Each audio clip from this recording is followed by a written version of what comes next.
ત્યાંનો મહિમા પણ એ જ પ્રમાણે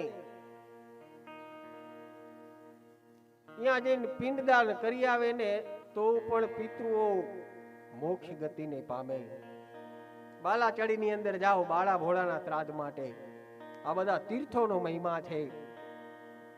અન્ય ક્ષેત્રે કૃતમ પાપમ તીર્થ ક્ષેત્રે વિનશ્યતિ.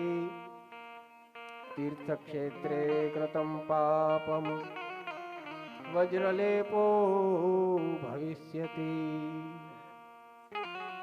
અન્ય ક્ષેત્રમાં જઈ અને તમે પાપ કરો અને એ પછી પાપનું પ્રાયશ્ચિત કરો. તીર્થ ક્ષેત્રની અંદર જાઓ, ગંગામાં જાઓ, ગોદાવરીમાં જાઓ, પુષ્કરમાં જાઓ અને ત્યાં જઈને પાપને પુકારો, એનું સ્નાન આચમન કરો, દેહ શુદ્ધિનું પ્રાયશ્ચિત કરો.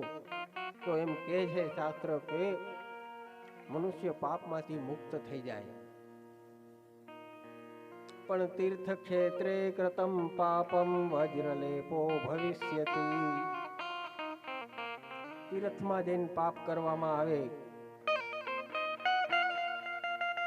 દ્વારિકા નગરીની અંદર જાય કે આપણે તો અહીંયા બધી ગંદકી છે, અયોધ્યાની અંદર જાય, ગંગાજીની અંદર જાય કે અહીંયા તો બધું ગંદકી છે. આ તીર્થોની નિંદા કરી, પુરાણની નિંદા કરી, વેદની શાસ્ત્રની નિંદા કરી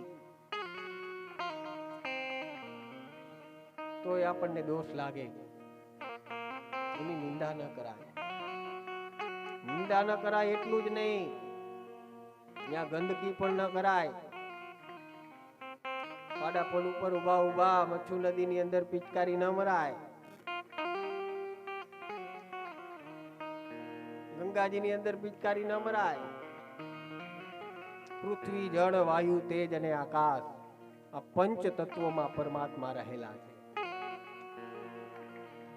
આપણું દેહ આ પંચ મહાભૂતનું બનેલું છે. પૃથ્વી, જળ, વાયુ, તેજ અને આકાશ.